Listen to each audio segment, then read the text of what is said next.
لئن شکرتم لأزیدنکم ولئن کفرتم ان عذابی لشدید۔ فرمایا اگر شکر کرو گے تو میں اپنی نعمتوں میں اضافہ کروں گا، اور اگر ناشکری کرو گے تو میرا عذاب بہت سخت ہے۔ شکر جو ہے یہ صرف دنیاوی نعمتوں پر نہیں ہوتا۔ اللہ نے آپ کو صحت دی، مال دیا، عافیت والی زندگی دی، صرف اس پہ شکر نہیں ہے۔ اگر کسی نیکی کی اللہ نے آپ کو توفیق عطا فرمائی تو اس پر بھی اللہ کا شکر ادا کرنا لازم ہے۔ رمضان میں سب سے بڑا اللہ کا احسان یہ ہے کہ اللہ آپ کو فرض روزے پورے کرنے کی توفیق دے دے۔ یہ بہت بڑا انعام ہے۔ ایک چیز جو میں لوگوں میں نوٹ کرتا ہوں، غور کرتا ہوں، جن لوگوں کو روزے رکھنے کی توفیق ملتی ہے وہ چونکہ عادی ہوتے ہیں، ہر سال رکھ رہے ہوتے ہیں، تو وہ روزوں کو روٹین کا ایک حصہ سمجھتے ہیں، اور جو اس نعمت پر ان کو احساس ہونا چاہیے کہ اللہ نے ہم سے کتنا بڑا کام لیا، وہ احساس ان کو نہیں ہوتا۔ جب اللہ آپ کو کوئی بڑی نعمت دیتا ہے تو اللہ بھی یہ چاہتا ہے کہ یہ اس نعمت پر خوش ہوں۔ کسی نے آپ کو بہت بڑا گفٹ دیا، آپ نے ایسے لے کے سائڈ پہ رکھ دیا، دیکھا بھی نہیں اس کو، تو یہ دینے والے کی بھی بے اکرامی ہے۔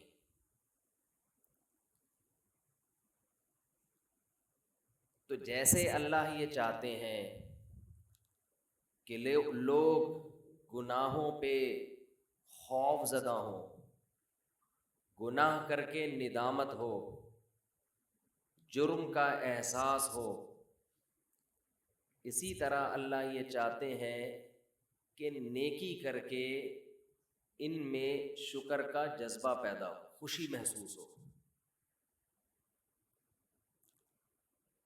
اگر کوئی شخص گناہ کرتا ہے تو جس کا آخرت پر یقین نہیں ہے اسے گناہ کر کے کبھی بھی شرمندگی محسوس نہیں ہو، وہ کرتا چلا جائے گا۔ لیکن اگر آپ گناہ کرنے کے بعد شرم محسوس کرتے ہیں، ندامت ہوتی ہے، تو یہ ایمان کی علامت ہے، آخرت پر یقین کی علامت ہے، اللہ کے وجود کے یقین کی علامت ہے۔ بالکل اسی طرح اگر نیکی کر کے خوشی محسوس ہوتی ہے تو یہ بھی ایمان کی علامت ہے، خوشی کی، یہ بھی آخرت پر یقین کی علامت ہے۔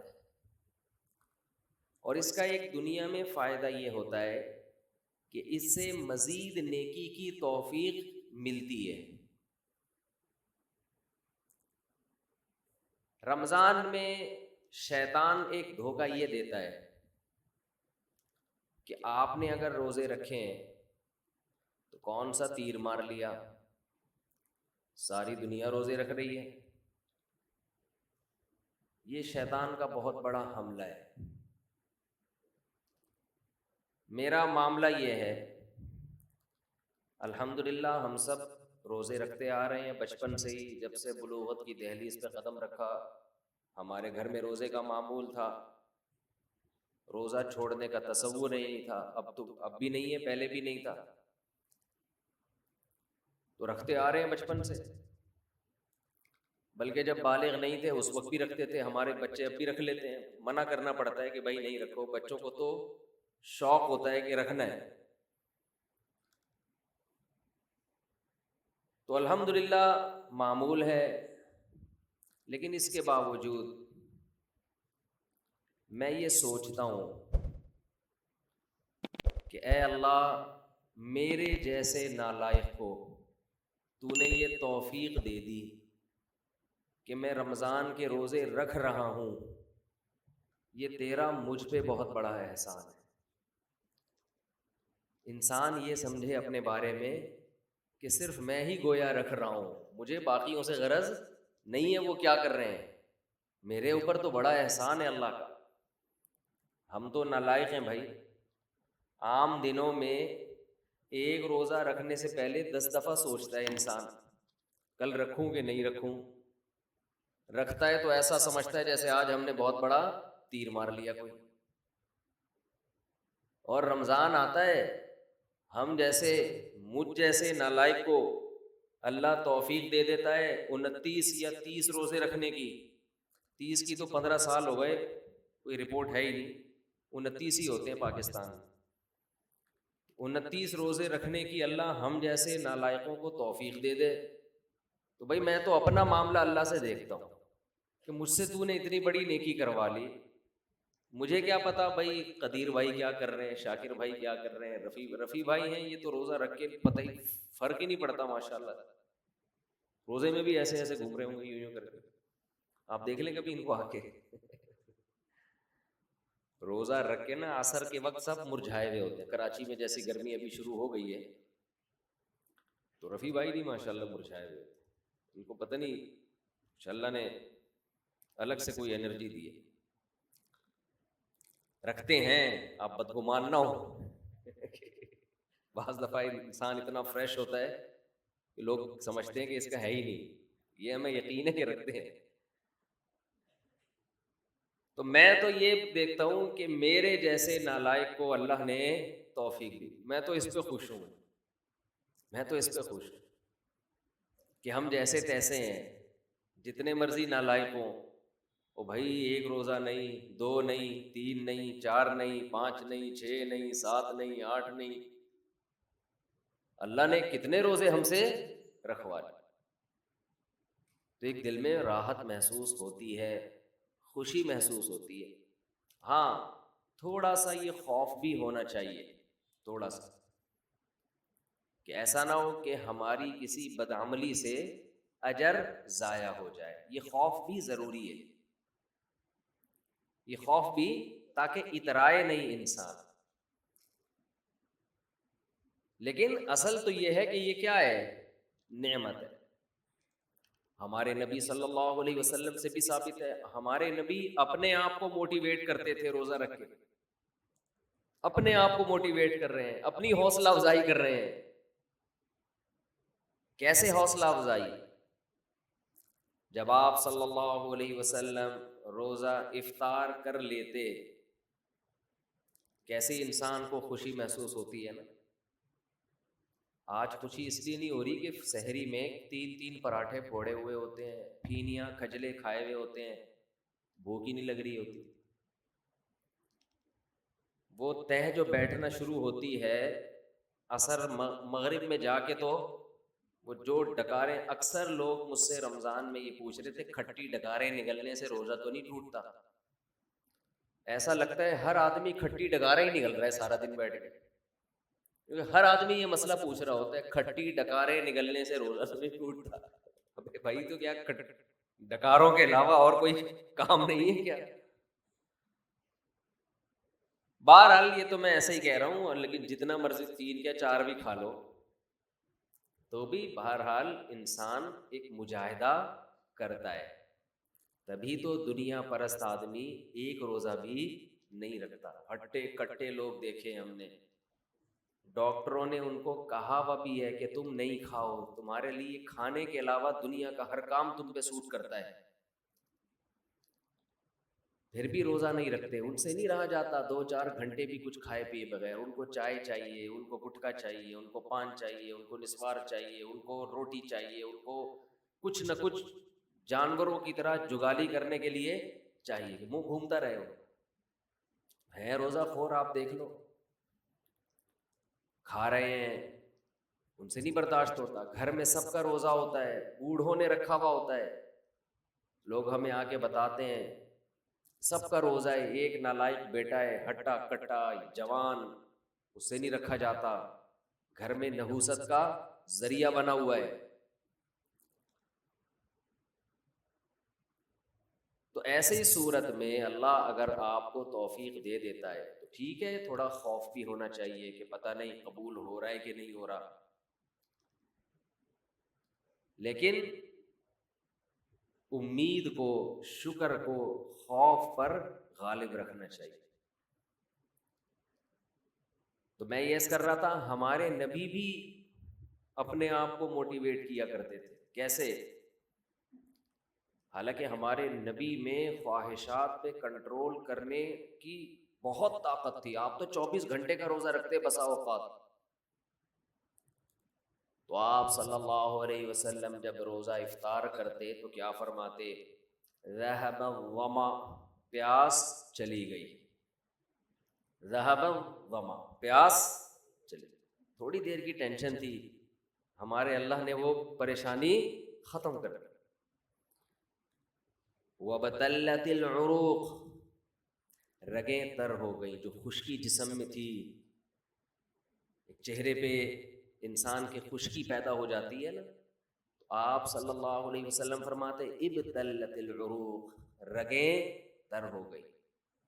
یہ دنیاوی ٹینشن جو تھوڑی دیر کی تھی یہ بھی اللہ نے ختم کر دی۔ وَثَبَتَ الْأَجْرُ إِن شَاءَ اللَّهُ، اور اللہ نے چاہا تو اجر ہمارے نامہ اعمال میں لکھ دیا گیا۔ یعنی یہ ہمارے لیے کتنی خوشی کی بات ہے کہ ہمارے رب نے ایک نیکی ہم سے کروا کے جو پریشانی تھی وہ بھی ختم کر دی، اور نیکی کا ثواب ہمیشہ کے لیے ہمارے اعمال میں درج کر دیا۔ جب انسان گناہ کرتا ہے تھوڑی دیر کی لذت حاصل ہوتی ہے، یہ لذت تھوڑی دیر بعد ختم، اور نحوست اور گناہ اور اس کا عذاب آپ کے اعمال میں ہمیشہ کے لیے لکھ دیا گیا۔ ایسا ہوتا ہے کہ نہیں ہوتا؟ بد نظری ہے، انٹرنیٹ پر کوئی فحش چیز دیکھ رہے ہو، زنا کر رہے ہو، کچھ حرام کھا رہے ہو، تھوڑی دیر کا گناہ ہے، لذت تھوڑی دیر کی ہے، مزہ تھوڑی دیر کا۔ کوئی گناہ ایسا نہیں ہے جس میں ہمیشہ کا مزہ ہو۔ اللہ نے انسان کی خواہشات کو محدود اور صلاحیتیں بھی محدود۔ جو لوگ جوانی میں زنا کرتے ہیں، ایک بار کریں گے، 2 بار کریں گے، ان کو زنا میں بھی لذت نہیں رہتی، پھر وہ عادت پڑ جاتی ہے حرام کی، گند میں منہ مارنے کی، لیکن وہ لذت نہیں رہتی۔ اور جب عمر آہستہ آہستہ بڑھتی ہے، بڑھاپا آتا ہے، تو ٹھڑک باقی رہ جاتی ہے، زنا کرنے کی طاقت ختم، مچلتا رہتا ہے، ہر وقت سسکیاں لیتا رہتا ہے، ٹینشن ساری زندگی کی، لیکن طاقت کیا ہو گئی؟ خوب سمجھ لیں، جو جوانی میں زنا کرتا ہے خوب سمجھ لے بڑھاپے میں زنا کا جذبہ کبھی بھی ختم، بول لینا، نہیں ہوتا۔ اس خوش فہمی میں نہ رہنا کہ ہم جوانی میں زنا کر رہے ہیں تو بڑھاپے میں خود ہی چھوٹ جائے گا، نا نا نا نا نا نا نا، یہ بہت بڑی بھول ہے۔ زنا کا شوق بڑھاپے میں، اگر جوانی میں نہیں چھوڑا زنا تو بڑھاپے میں یہ شوق ختم نہیں ہوتا۔ اب خود سوچو، ایک چیز کا شوق باقی ہے لیکن اس کی طاقت ختم ہو گئی، کس قدر ٹینشن ہے، کس قدر عذاب ہے یہ۔ جن لوگوں کو جوانی میں لڑکوں سے بدفعلی کی عادت ہو، خوب سمجھ لو بڑھاپے میں یہ عادت کم نہیں ہوتی بلکہ بڑھتی ہے، لیکن برائی کی طاقت ختم ہو جاتی ہے۔ ایسے لوگوں کا بڑھاپا جوانوں سے زیادہ بدتر گزرتا ہے، بہت خطرناک۔ اللہ نے بڑھاپے میں یہ خاصیت رکھی ہے کہ جو چیز آپ میں جوانی میں ہوتی ہے، جو چاہتیں بڑھاپے میں وہ کم ہونے کے بجائے بڑھتی ہیں۔ سمجھ رہے ہیں کہ نہیں سمجھ رہے؟ بار بار حدیث پیش کر چکا ہوں میں، نبی صلی اللہ علیہ وسلم نے فرمایا یحرم ابن آدم ویشب فیہ اثنتان الحرص علی المال وطول الامل۔ نبی صلی اللہ علیہ وسلم نے فرمایا انسان جیسے جیسے سے بوڑھا ہوتا ہے، عمر بڑھتی ہے، دو چیزیں اس میں جوان ہوتی چلی جاتی ہیں۔ کیا مطلب؟ طاقت پکڑتی ہیں دو چیزیں۔ جسم جیسے جیسے کمزور ہو رہا ہے نا عمر بڑھنے سے، دو چاہتیں اس میں کمزور ہونے کے بجائے جوان ہو رہی ہیں۔ ایک لمبی لمبی امیدیں، دوسرا حرص، لالچ، مال کی ہوس، یہ کم ہونے کے بجائے بولو بڑھتی ہے۔ پہلی بات تو یہ سمجھ لیں کہ نبی نے یہ نہیں فرمایا کہ انسان جیسے جیسے بوڑھا ہوتا ہے دو چیزیں پیدا ہوتی ہیں، یہ نہیں فرمایا، بلکہ فرمایا دو چیزیں، دو برائیاں جوان ہوتی ہیں۔ جوان وہی چیز ہوتی ہے جو پہلے پیدا ہو چکی ہو۔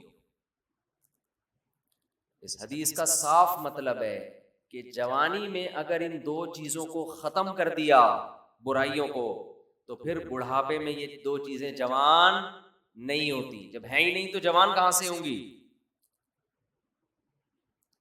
اور اگر جوانی میں ان دو برائیوں کو آپ نے ختم نہیں کیا تو اس امید پہ مت رہنا کہ جب بوڑھا ہو جاؤں گا تو یہ دو برائیاں مجھ سے ختم ہو جائیں گی۔ نہ نہ نہ نہ، بڑھاپے میں یہ بڑھیں گی۔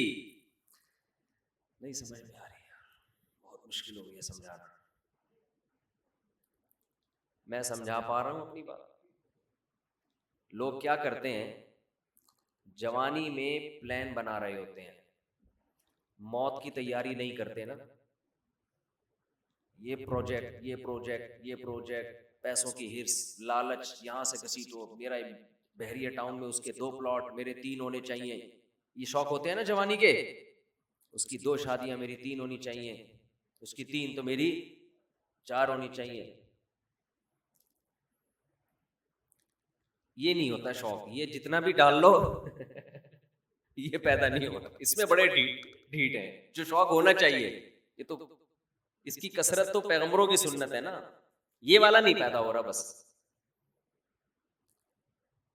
پلاٹوں پہ خرچ کر رہے ہیں، جہاں پیسہ آئے گا گاڑی خرید لیں گے۔ ہم کہتے ہیں نبی صلی اللہ علیہ وسلم نے فرمایا دنیا میں سب سے قیمتی سرمایہ نیک عورت ہے، اس پہ خرچ کرنے کے لیے تیار نہیں۔ کہہ رہے نہیں، ایک اور گھر بنا لو، ایک اور گاڑی خرید لو، چلو آپ کی ٹینشن ہے، آپ جو مرضی کریں۔ تو پھر میرا بیان کا رخ چینج ہو جاتا ہے۔ تو 2 برائیاں، جوان آدمی کیا کرتا ہے، بحریہ ٹاؤن میں 2 پلاٹ ہونے چاہیے، اس کے پاس اس کے 1 کروڑ روپے کماتا ہے تو میں 2 کروڑ روپے کماؤں۔ اس کو جب موت یاد دلائی جائے کہ ابے تھوڑے دنوں میں مر جائے گا، قبر، جب تو پلاٹ خریدتا ہے تو قبرستان بھی تو جا کے دیکھا کرنا، قبرستان بھی تو جا کے دیکھ، تھوڑے دنوں میں وہاں جائے گا۔